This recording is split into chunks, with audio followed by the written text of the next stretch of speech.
Okay, everyone. I hope everyone is having a wonderful day. I'm just going to do a quick little check, make sure the audio is working for me. And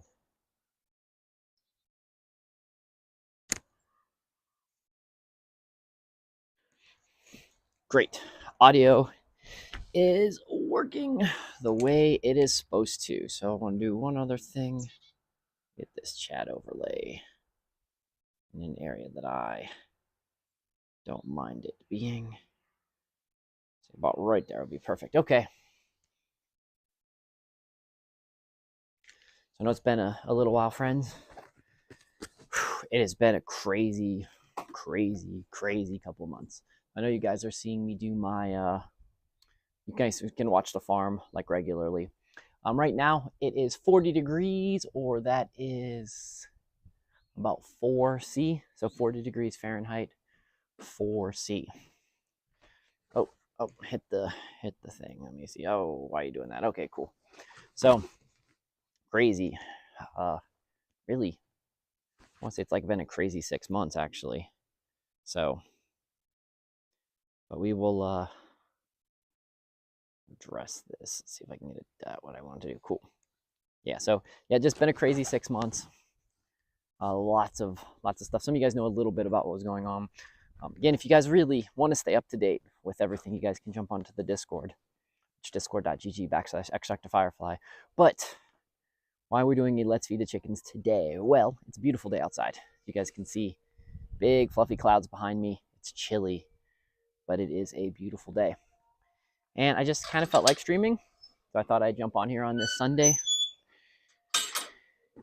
And I'm going to give you guys a quick little tour, get you guys re-familiated, the word I just made up right then, with everything that's going on. And we're going to talk more about some of the fun adventures and some of the cool stuff that we've got on tap the rest of this year. So let me switch over my camera. First off, I want to show you a lot of my daffodils are in bloom.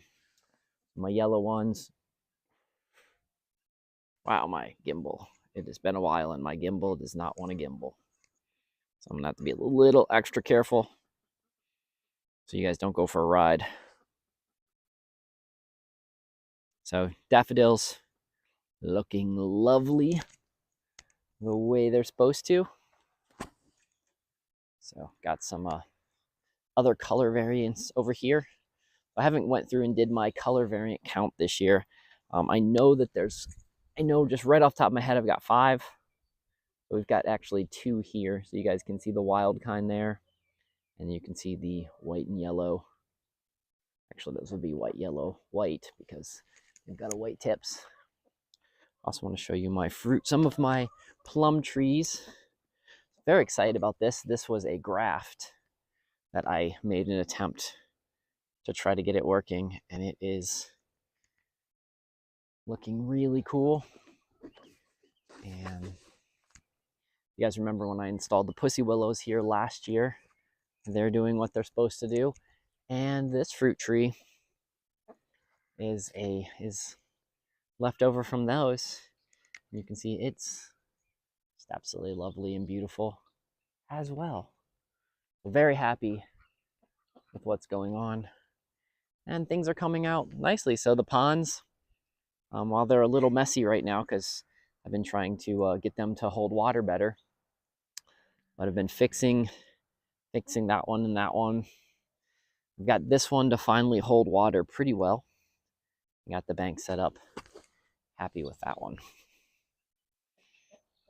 Well, let's walk over. We're going to go get a water first because Lisa needs some water. She's in the barn, so I'm going to grab some water, get that filled up, and then we will go in there and I'll show you guys what's going on in the barn. So we're about maybe 3 weeks to a month before we're ready to bring all of our guys that are inside out here. That'll be something guys will be coming outside, and when we bring the chickens out this year, we've got a lot to do because We've got a lot of cleaning of the barn because it's been a hot minute since we've got the barn cleaned. So will be a lot of touching up, a lot of that'll be a big chore this year, is getting the Kuppenheimer up to par where it needs to be for next year. And there's always chores. But when we bring all the chickens out, that's when I'm going to be showcasing the perks of the deep litter and why I like using deep litter, and why I suggest folks that live in colder regions, why it's a good idea that you guys get into the deep litter idea. So let's get some water filled up here.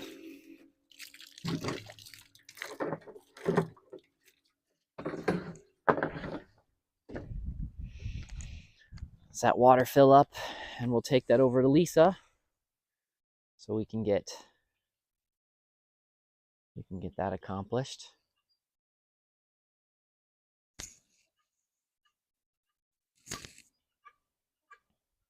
So plans for this year. So lots of plans. So we're gonna go, after we're done doing a little tour around here, we're gonna go up and we're gonna check out up top of the mountain where well, just starting up past where my market garden is. I'm gonna be putting in pretty large garden.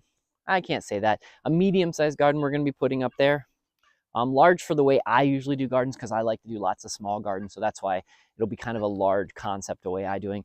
We've got some raised beds we're going to be putting around here on the lab, and of course we're going to be getting bees as soon as those come in, and we'll be doing regular bee classes, and we're going to be raising some chickens, and lots of other fun things are on the horizon. That should be pretty exciting. So let's grab this other water. I believe this has already got some water in it. It does. Well, I got this. Let's grab you guys and let's be on our way. We're gonna go take some water to Miss Lisa. So good, I can read that, and that's what's important. So I can read the chat while we are adventuring around.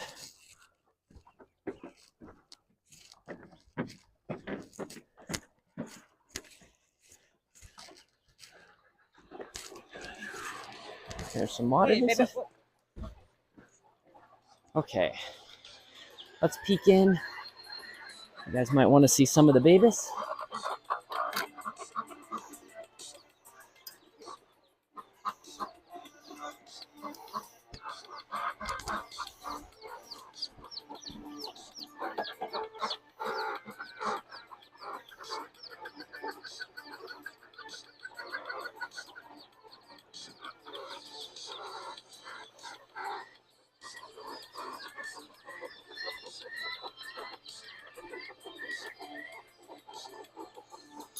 We got lots of little babies hanging out in here.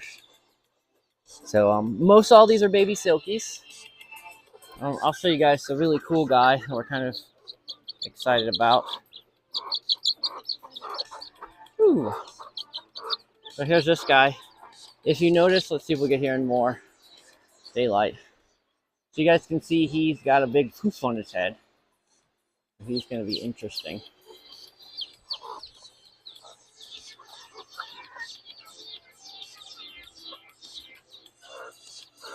So what are we at? 11 babies? 10 babies? 12 babies? Okay.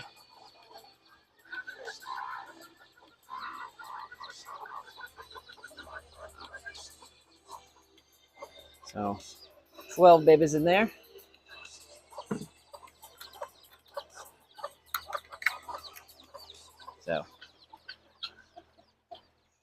So very nice. I'll come help you in a few minutes with the rest of it. Let's go say hi to the bunnies, because we know bunnies are one of silly thing. No, cancel. Don't end that. All right, so bunnies are Another one of the fun things. Go like this a little bit. Maybe I'm gonna do something real fast, guys, because the gimbal is gimbaling. Let me restart it.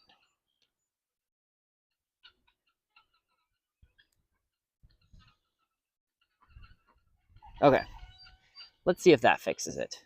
Sometimes we need to fix the gimbal. Sometimes it's just not gimbaling properly.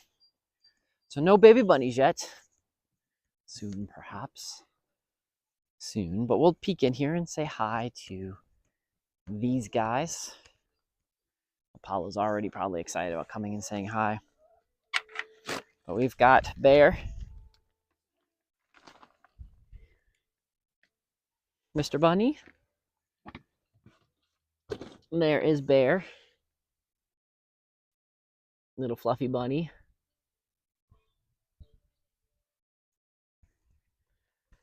Close that up and let's go say hi to, I know Apollo and Cindy are looking forward to saying hi to everyone because it's been a little while since they've got to say hi to everybody on the stream.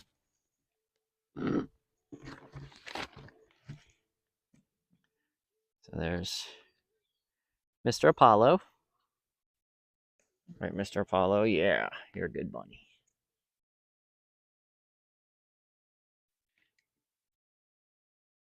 Mr. Apollo. He went and showed his dominance the other day and jumped out of the cage and went and told one of the other boy bunnies that he was the head boy bunny. And it bit a little chunk out of, you see right there, bit a little chunk out of his ear. But now he's got his battle scars, which makes him I think makes him more like a man bunny. Right, Mr. Apollo? Okay, I'll put you back in here for a minute. I'm gonna close this up. We'll come back and say hi in just a few minutes. I close this up so we can continue on. We're gonna go while we're gimbaling like that. Okay, my gimbal is deciding to be a little silly.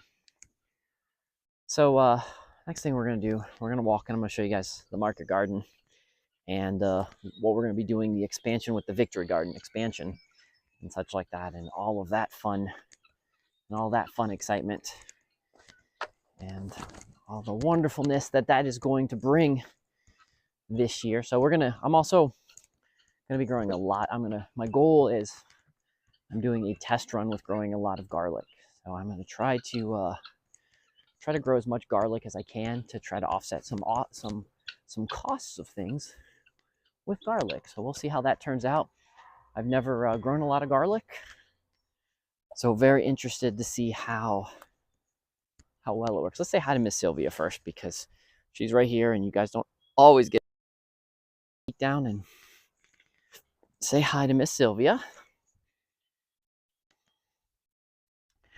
Oh, she's just sitting here waiting for her food, right, Miss Sylvia? Right, Miss Sylvia? Sitting here chilling out. Yeah. With her duck friends. She's got some duck friends over here.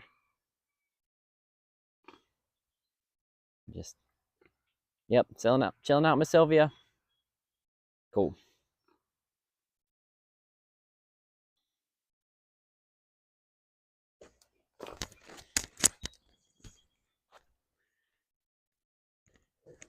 So just chilling out. We expanded and gave her a larger area. So now she can finally get out of spots where it's not so it's not so wet when it rains. So over time, because of the way the ecosystems have changed and they've been manipulating the woods and stuff back up that way, we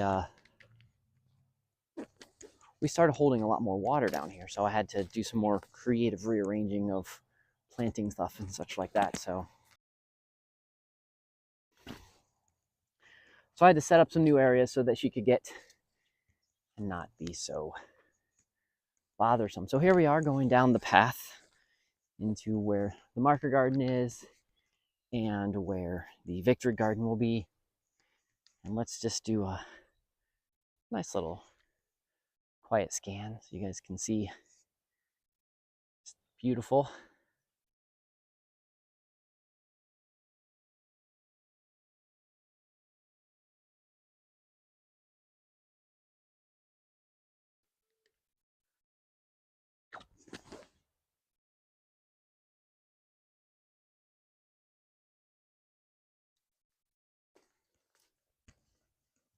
So you guys can, dandelions are starting to pop up everywhere. So let's peek down here. So, dandelions are great. I use them for a lot of stuff multiple times a year, but especially this time of year, they're really good for the deworming of the chickens, or if chickens have something wrong with them, or you're worried that they might be catching something. Dandelions have a lot of antibacterial properties to them. Actually, we should be eating dandelions as well. Dandelions are very, very good for the immune system. Really good for longevity. So nice dandelions along my path. So we'll start off up here. So I'm gonna be doing a complete video series on my victory garden, but right here from the fenced all the way down here to where you kind of see it squared out, including keeping that bush in the middle, that is where I'm going to be planting my victory garden this year. So I started off, I burnt all of this, and then I cleaned out. You guys can see all of the stuff I cleaned out. I chopped all the stuff up, then I put some hay down to start killing things, but also so that the rain and such would add nutrients back into that. And then in a few weeks, when the weather is suitable, we will start planting. I will start doing the victory garden layout, and we will start planting and such in that. So my dad asked for a little bit of additional garden spot. So I was going to do the victory garden all the way to the pine trees, but since my dad needed a little extra space and such, I opted that he can have this area. So I do need to clean up this little mess here, but I'm going to give him this garden area up here to do his style of gardening, because he gardens a little different than I do. But I think having a variety of garden styles going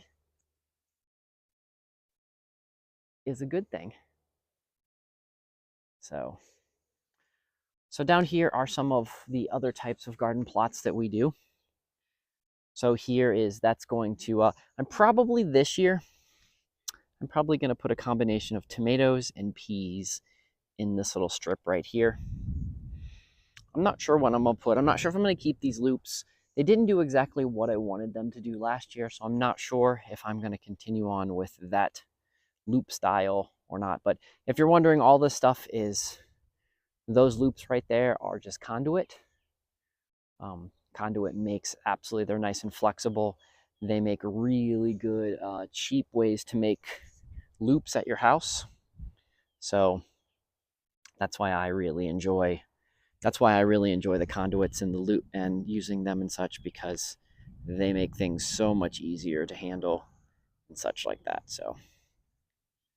So right through here, they're excited about this. Going to have to come and trim this, but I kind of wanted to see what it did without like any trimming. But this right here, this crazy bramble mess, these are snowberries. So they're kind of like a white raspberry. So we got some snowberries here. We have some additional raspberries and some black raspberries and such growing all throughout this particular strip. So this is kind of my berry strip. Down here at the bottom, I'm going to need to get in here and clean out a lot of those weeds, and then I'm going to mulch that with probably some hay mulch and such like that. But right now I left the grass growing up so that it'd be protected throughout the course of the winter, so the rabbits and the deer and some of the other stuff wouldn't be chewing on the stalks throughout the course of the winter. And with keeping the grass high, it also keeps it insulated a little bit and keeps it a little bit warmer for when, so they can get a little bit earlier start. There is my patch in the middle, which I've grown a variety of stuff in there. I think I'm going to try to grow popcorn in there this year. That might be my popcorn patch. I think popcorn is the corn I'm choosing to grow this year. Popcorn has a lot of additional benefits. You can also make cornmeal and such out of it. So under the cardboard and such like this is designed for ready to bring back in my potatoes. So I pulled some potatoes out of here, and then to stop stuff from growing, but also to protect it a little bit, I put some extra cardboard and such. Just had some cardboard sitting around, and instead of just burning it or not using it, I threw it down here as a winter cover. So also have this is the control. This right here also has potatoes in it, and instead of doing anything, I just left this the way it was to see what the difference was in the way the soil goes between having the cardboard down and having nothing down. So the cardboard and then the control. Right here is where all my asparagus lives. So you see it's all mulched up right now with hay mulch and such like that. And that is where the asparagus is. That's where the asparagus lives. I do need to come in here, and I'm going to need to weed whack down this little clump right here. But in general, the idea is I want the asparagus to compete a little bit and to grow up through that. So here's last year, this was where my dad planted his tomatoes. We'll probably put something a little bit different in this patch. So this is a future patch where I'm trying to figure out exactly what I'm going to put in here right now. Not sure yet, but that area right there that has grass mulch and such on it, that is going to be maybe some pumpkins and such. Now, speaking of pumpkins, we are between all of these fruit trees and such like that, where this is mowed. We're actually I'm going to try something different. Whoa, buddies, come back. Okay, I'm going to try something different this year. And between here, I'm going to plant pumpkins. And I am curious. I'm curious what's going to happen here. So these trees aren't doing really well anyways. The pH is not proper in the soil, and the trees are just not happy. So I'm trying to bring some crops in to help rebuild the soil, so that either in the future I can put more trees here, or I can just get the soil suitable enough so that I can reuse this particular part. But right now, it's just the trees are just really not happy. The soil is just not what I was hoping it would be. So that's the one downfall of this being a hayfield, as long as it was, is needing to augment some of the soil. And so it's like, as you guys can see, I let the field go feral this year. Not really necessarily on purpose, but my tractor supplies broke, and well, it's just how it was. It's just how it had to be. So let's walk over here, and then we will start traveling back to the barnyard. So we're gonna head over here. I'm gonna show you guys some of the spots and some of the things that I'm doing, and plus it's worth checking on them because I haven't checked on it yet this particular week. So what I'm doing is I am setting up, if you guys see that little plastic beehive here sitting in the trees, this is a bee trap. So the idea behind this is if we have some swarming honeybees, this has got some stuff in here ready to go so that the bees can move in. It's got some older frames, and it's got the smell of a queen. And that's kind of set up so that if bees are passing through, maybe they'll choose to jump in there. So I always like to try to set up some bee traps.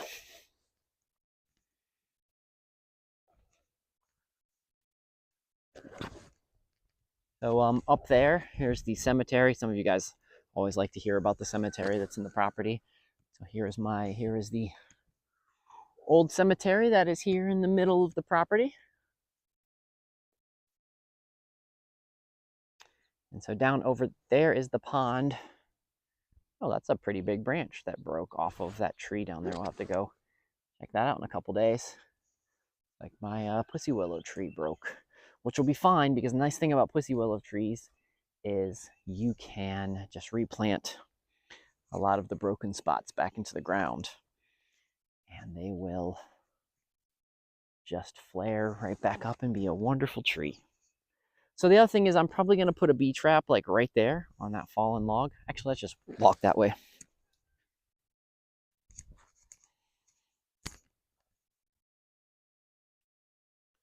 So if you're wondering why, wow, phone, being silly. So we mow some paths around the property so that there's like nice hiking trails and nice trails as we go around here at the Mavis Institute on the grounds. So this year, definitely plan to do some outreach programs and some in-reach programs. So some programs here on the grounds that people will come and be able to participate in. Still working on trying to set up everything for interns, but a little at a time.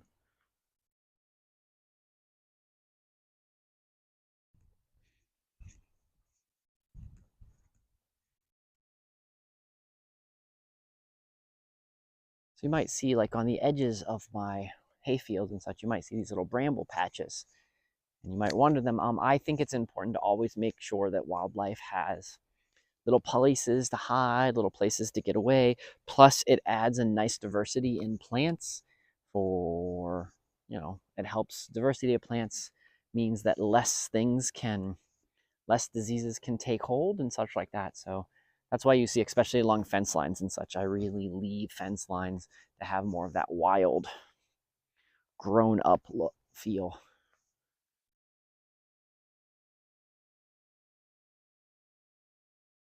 Lots of dandelions here.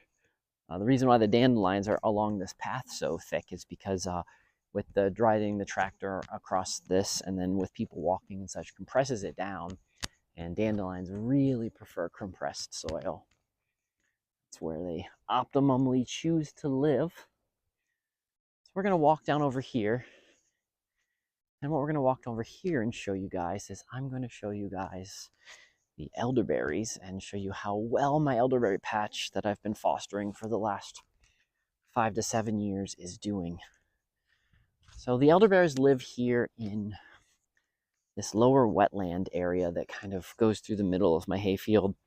Throughout the course of years, this particular part of the hayfield just became very unusable because the amount of moisture that comes here. And this, from looking at lots of stuff, this actually used to be, there used to be like a little stream bed or a creek or a run, whatever you'd like to call them, that used to actually run through here. And so this is it's just kind of taking back over. Now let me show you guys. Let's see if it'll let me go all the way down. It does. Wonderful. So if you see how there's water, so if you guys see, the water is actually pretty deep. So I can pretty much get almost my entire hand into this. And so underneath this clay, all throughout the parts of this hayfield right here, there is water underneath. And so this is kind of very swampy. This is becoming very swampy ground, which is fine. I think it's good to have a diversity and such. So right here, and oh, you can see they are starting to, I can get it to zoom in a little bit on there. So you can see that we're starting to get the buds have popped, and we're starting to get some green foliage. No leaves yet, but pre-leaves. I'll have to put that in my phenology because when I came here last week, it hadn't looked like that yet. So in a very short period of time, we should be having some leaves in here, which is really cool because that means that without too much time past then, it will be all leafed out and ready to go.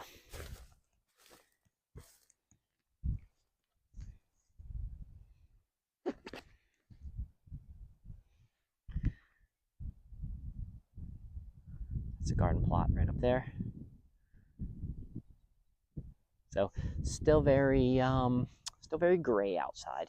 The red you see, you guys can see kind of like how there's like a tint of red and tint of red and tint of red and tint of red, and the tint of red If you can see all that tinting of red across the trees, that's because most of that tint of red is red maples.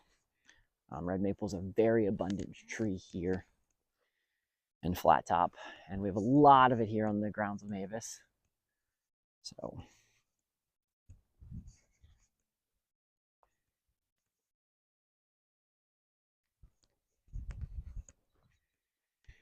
we're gonna head up. We're gonna cut through the back way through the through that tree line. Well, there's my hay baler that we're working on. So we've got that almost running well.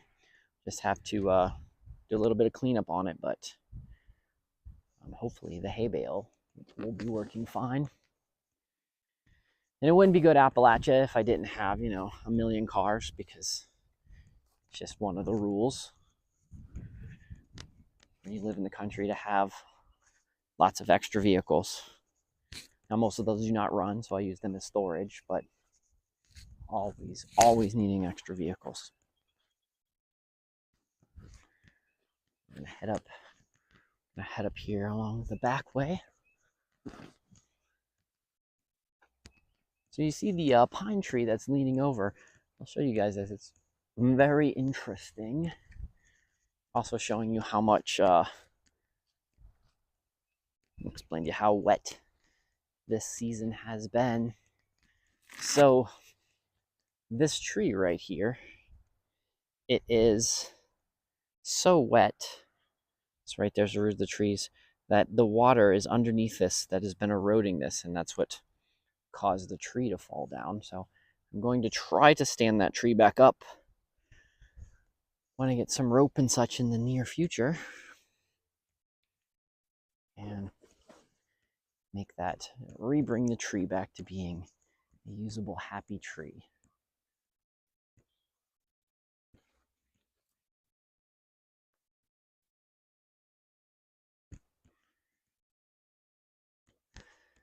So we've done some, I'm doing some major changing up this area back here. So I've got some different plans for this part of the lab.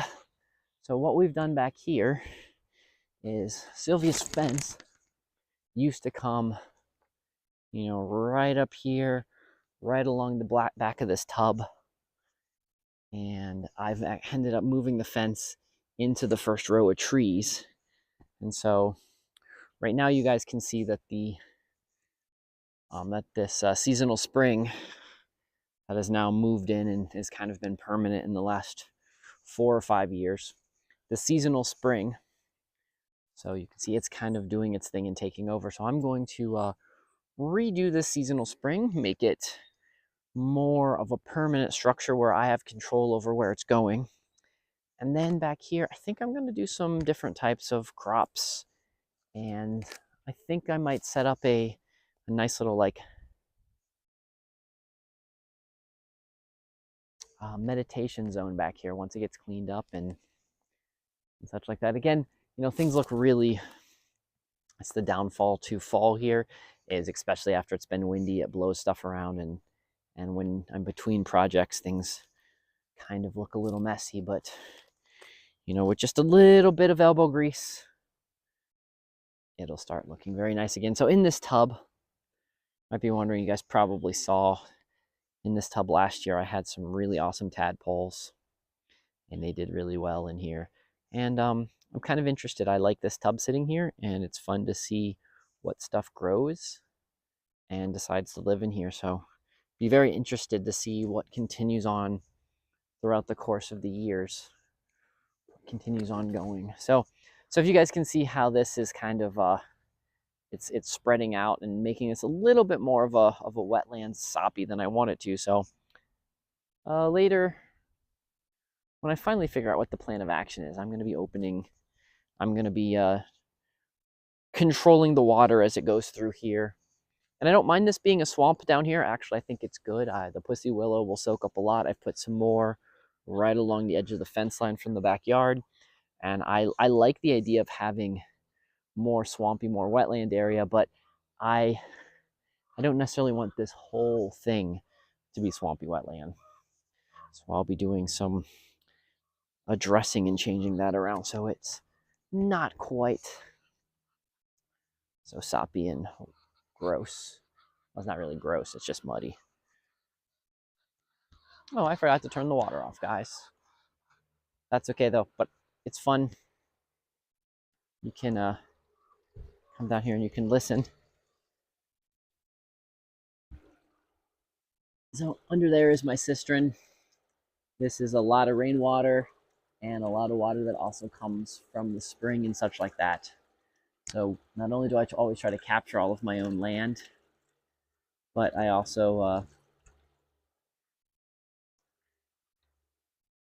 capture my own water. But I also think it's good to regularly use it, because one of the things that people make the mistake is they capture a lot of their own water, but then they just let it sit there, and water, especially in cisterns and such like that, will get stale or will things that you might not want will happen. So let's get that unplugged and such like that. Let me get that accomplished first before I forget.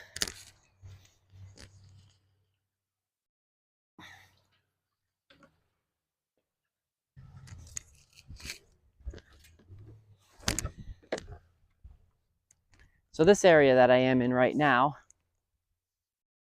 hey, the real meme man. Hope you're having a wonderful day, meme. It's good to see you here.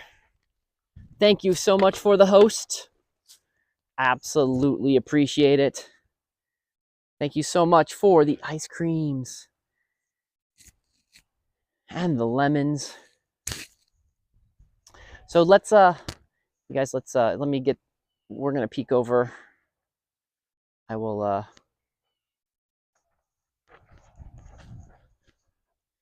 grab one of the bunnies for you.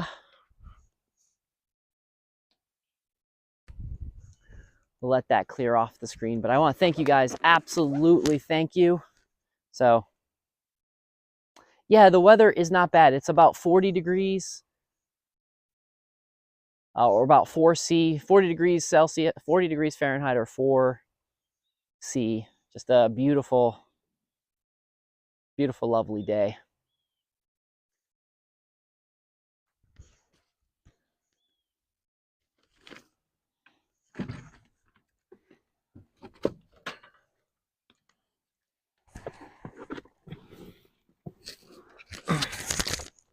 So here is this is Stewie. She's one of our oldest rabbits. You can see she's nice, big, and fat, and just a happy. I can't really see. Let me turn the camera down just a little bit. Just a big, fat, happy bunny, just chilling out. She was one of the better moms that we had. So what also works out good for her if we breed her. She's really, really good at raising young. She's also a very chill rabbit, so she's good for if I want to teach people about like their first interaction with rabbits and such like that. Downfall is she's getting a little old, but in general, a very good, and she's a good stock. So she's a homestead rabbit, which means that if I breed her with other types of rabbits, she has a good personality, and she has a good meat to bone ratio. So if I want to use her as breeding, so in the future, some people may want all-purpose rabbits. But one of the key things I tell people when it comes to all-purpose rabbits is you definitely want rabbits with a good personality. So you definitely want rabbits with a good personality, even if you plan on using your rabbits for other sources, just because you just never know if something happens and you either decide that you aren't going to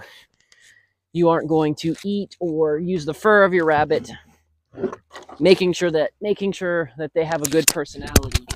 Oh, are you guys on the ground? Making sure you have a good personality means that you can transfer the rabbits over and have them be good companions. Or that's another way to sell your rabbits, is with companions and such like that. Rhythmic, thank you so much for the ice cream. So let's continue on over that way. Would you guys like to see the baby chickens? I did it a little earlier, but we can swing back around and I can show you guys chickens. So we'll go over and say hi to them as we continue on this way. Close this trash can. So I collect, those that might be wondering why there's a trash can here. So every fall, I make sure I collect an ample amount of leaves, because in the spring, sometimes I may need oak leaves for a variety of reasons. And so having access to oak leaves all year round is extremely helpful.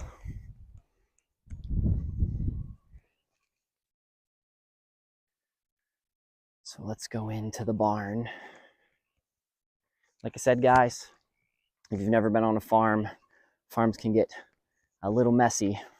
So excuse the mess, but in a few months, once I start getting and working on the projects and getting it cleaned up, it will be lovely again. So let's go in here. Let's go say hi to some babies and such like that. So, oh, hold on. What? Oh. Yeah, so, okay. It's a little dark, so just give me a minute so I can get in here and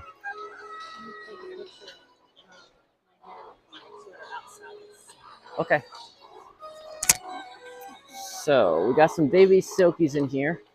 I'm gonna grab one or two so you guys can see them. Because it can make it kind of hard to see with the way I have everything set up. So let's go right here where we've got a nice little spot. So we got some babies right there. So nice little baby silkies. So that's a nice little black one. If you want to know, the mom decided that she wanted to know where her baby went, so she just jumped out. So I'm actually gonna set you guys on the floor, and so I can put her away, because I don't want that to trigger the other babies jumping out. So let me go grab her real fast.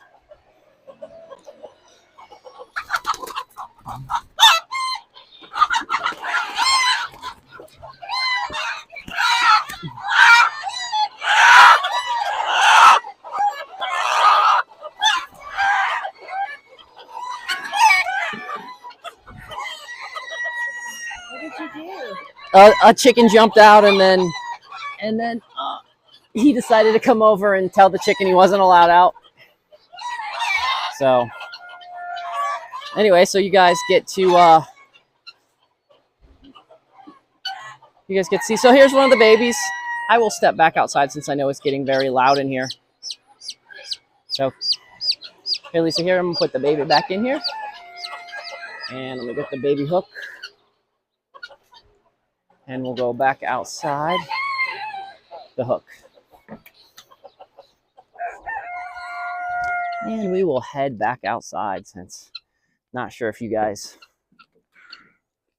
how many of you, I'm not sure how loud this thing picks up right now when it comes to how loud the chickens are. So, okay, so let's go back. I want to show you guys the market garden. Let's go say hi to Miss Sylvia again. And so if you guys are new and you've never followed me before, so I live here in southern West Virginia. I live in a town called Flat Top. So I run a 501c3 where I teach people the basics of farming. I'm kind of the 101 of gardening, the 101 of farming. So you don't know anything, or you just you have questions that you feel nervous about just asking, you can come to me and I will be more than happy to answer all of your questions. I was a city kid. I grew up in the inner city about 20 years ago. I decided I was tired of that. So I moved out here, West Virginia, and learned a lot of the skills from some awesome folks that live in the area, and from a lot of reading and a lot of experimenting, a lot of mistakes. I can tell you tons of ways on how not to do things. So this is Sylvia. She is our 600-pound piggy. Right, Miss Sylvia? Yeah. So pigs are awesome animals. Downfall is a lot of work, because they are super smart. Smarter than you would absolutely ever imagine. So she can problem solve. When she was a piglet, she figured out how to open the gate. She's figured out how to short out electrical fences.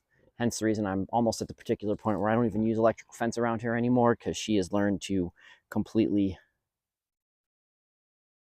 just take it out. So she's going to be 11 years old this year. So she is a well-seasoned, very important part of the farm. So you might be wondering, well, Doc, if you don't eat your pig, what do you do with her? So Sylvia is a absolutely wonderful way to keep larger predators, because pigs are apex, are on the top of the food chain. So she will actually keep a lot of other things like coyotes and some other larger of the wild animals away. And that is super helpful. So especially bears in particular do not like pigs. So that is absolutely super helpful when you have a pig that keeps bears away, especially when I raise bees and such like that. So I'm going to show you guys one more time, those that weren't here when I showed earlier, show you my market garden and my future expansion of the Victory Garden, what I'm going to be doing.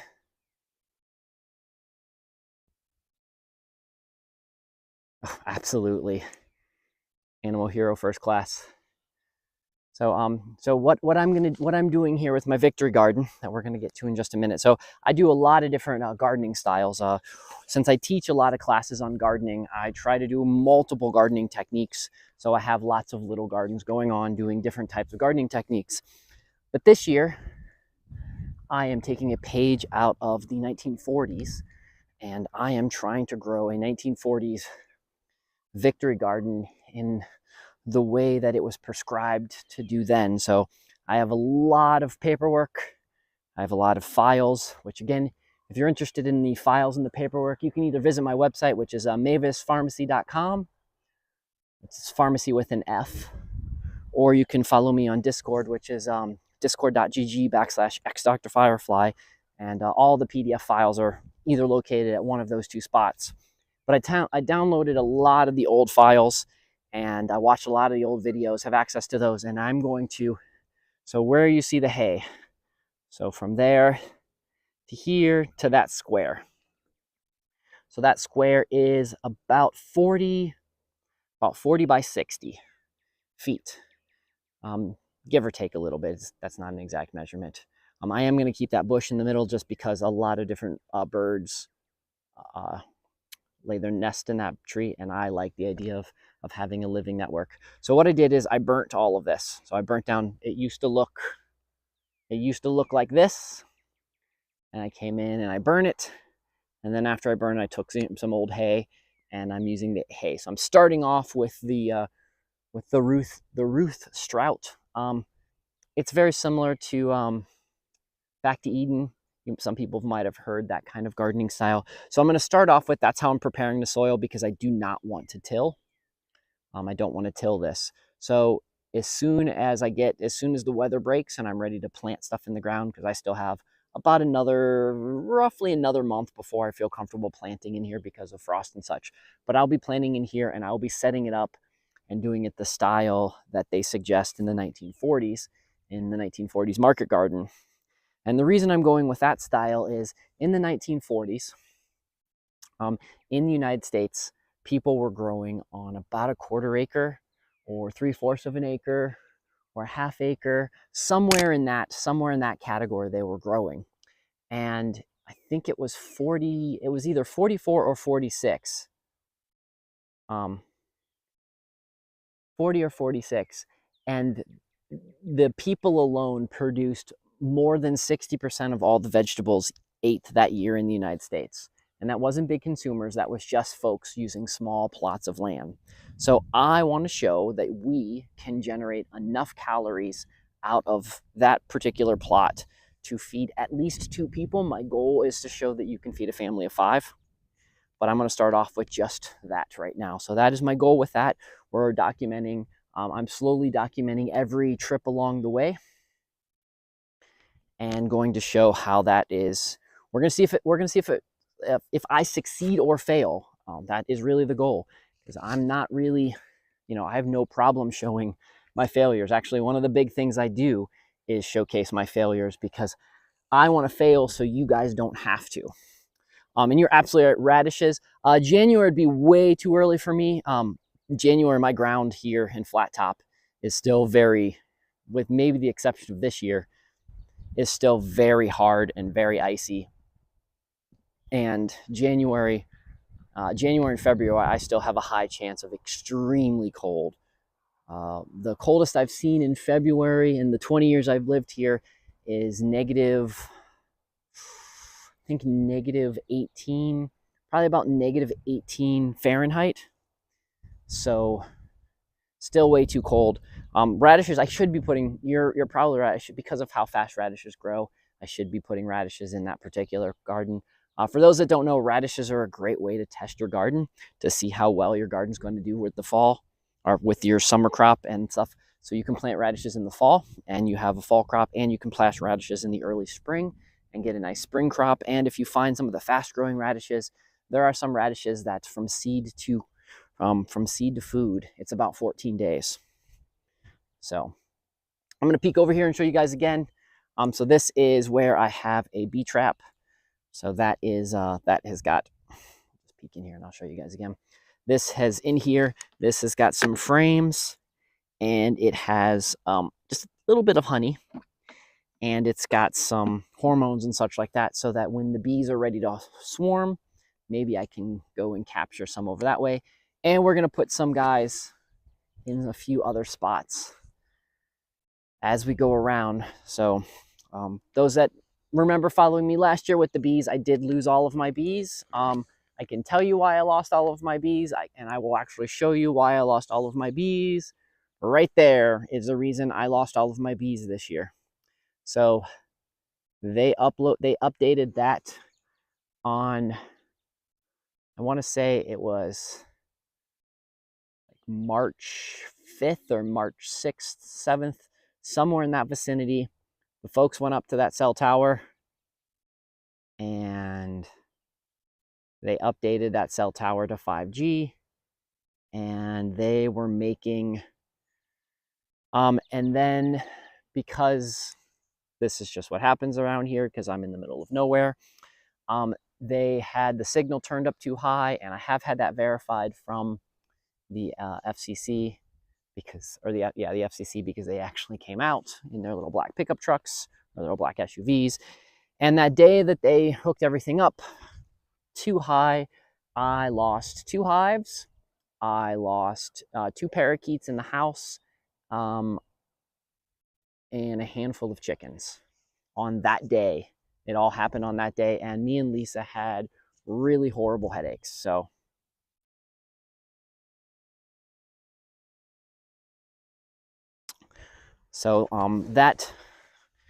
my bees were surviving the winter. They were doing well to the winter past then. So I now have, and I had the bees, I thought I had them pretty well protected, but alas, I did not. So I have some future plans for this year. So primary cause of colony. I have heard that as well. I think colony collapse disorder is just because there is too many things bombarding the bees all at once. And I think each particular region that the bees live in and each particular zone, the combination of the variety of stuff that the bees are affected by is what is affecting the bees. Me, you know, I showed you that tower. Let me walk down this way a little bit further and I will show you the other downfall. So again, love where I live. So, but yes, so again, I don't use any, I don't really use any type of chemicals, or I don't even really use too much other stuff. I focus, I can't say I'm organic because I don't even focus on the organic things. I try to let nature do what nature has. So,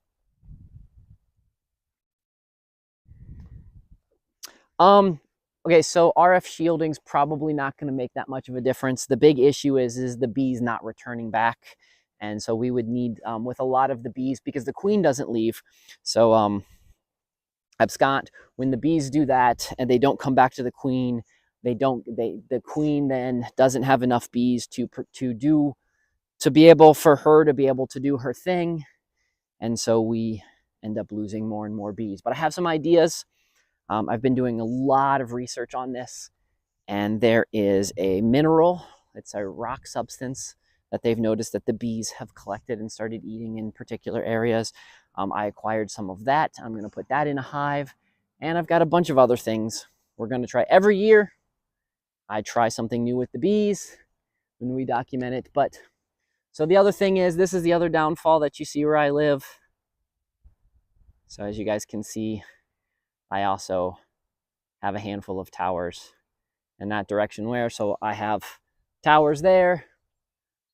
I've got the Navy relay tower, and then I have that other tower that I showed you. And so that is one of the downfalls to here. But I will say, one thing that I have noticed is I have RF meters, and I have noticed that the signal, the constant signal in the air in a variety of spots since the towers have been upgraded has diminished. So the downfall is when the tower is activated, it is a stronger, more powerful signal, because that's actually how 5G works. So 5G, instead of doing a regular transmitting of the frequency and the data, it actually sends it in like packet bursts. So I have noticed, prior to what it was before, the RF, the ambient RF is less, but when it sends the packets, it is definitely higher.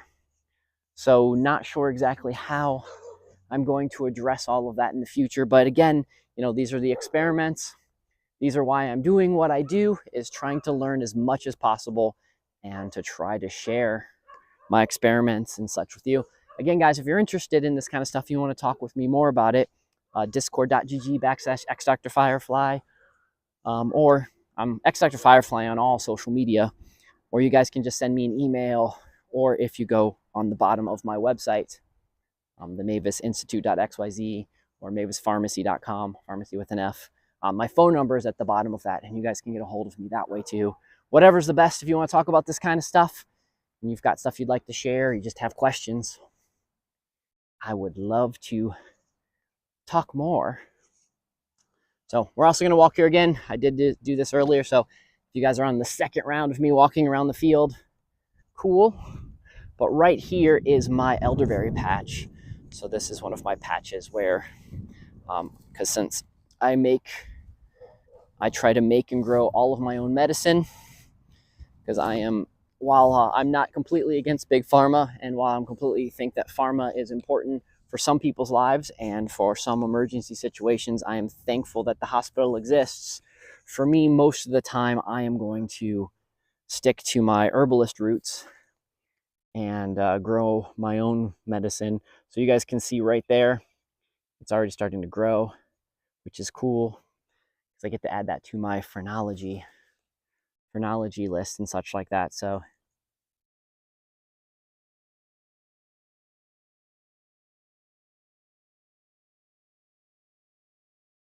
I don't know if you guys can see, I think I mentioned it before, but if you guys see like kind of the red in the tips around the trees and that kind of stuff, those are red maples.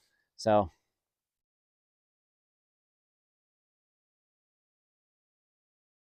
okay, thank you for that description. That is very useful information.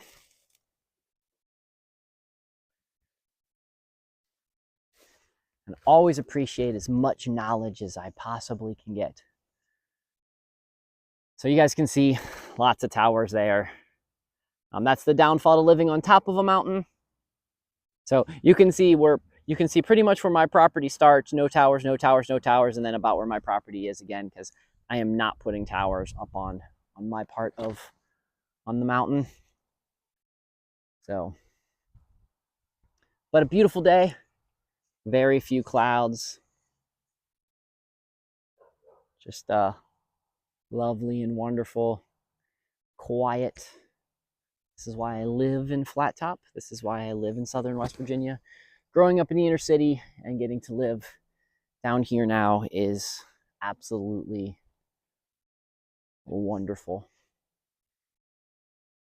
If you guys are nosy, or you just really want to know where I live, if you use Google Maps and you type in Mavis Manor, It's 2 words. WV. It'll pinpoint you exactly to my house right there. And then you guys can see an aerial view of my yard and such like that.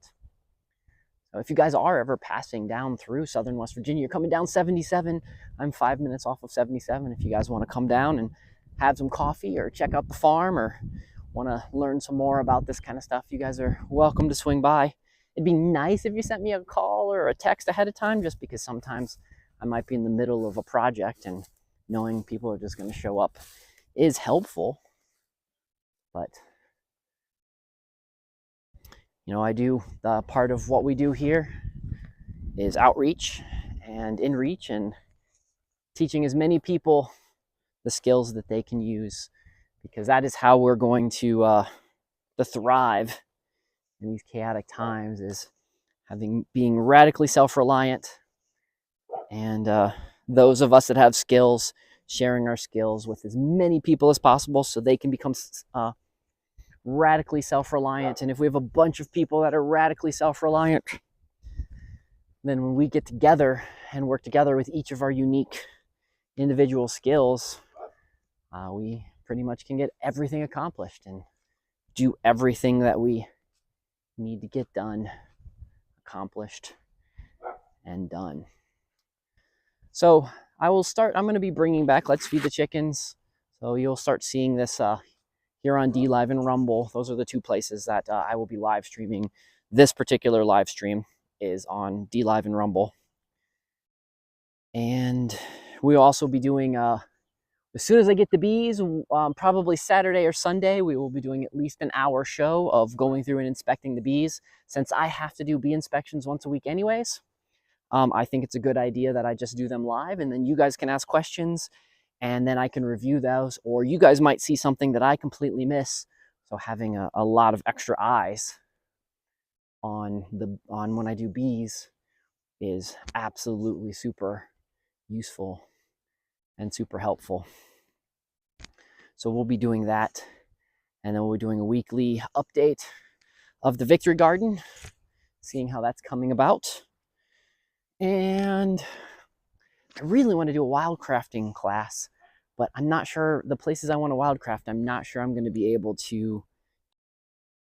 So what I might end up having to do is I might just end up doing wildcrafting, and then I'll just review, I'll just make I'll do the video, and then I'll just talk back over. I'll do like a reaction video to my video, and so that I can talk over everything that as we go through the woods and such like that, just because the places that I want to do that do not have good Wi-Fi or good internet.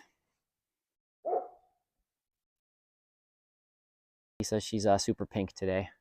She has her pink hair now with her pink shirt. So this is going to be one of the raised gardens that we'll be working on. Okay, guys. Well, in about an hour. I want to thank you guys for this.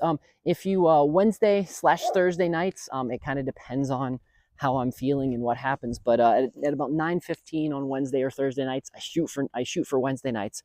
But we are teaching a class. We're taking a master garden class together. And so we've got like many hours to go. So even if you've missed the first couple classes, don't fret, you can jump in and join us. So me and Dwayne are, oh, hold on. Sorry, guys.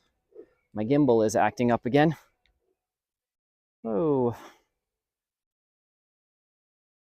Yep. My gimbal's acting up again.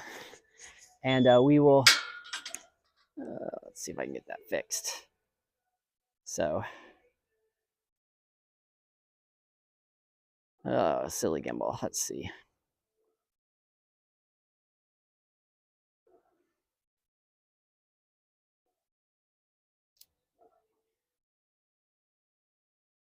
Yeah, we're just gonna leave it. I'm gonna try to go like this. So blob.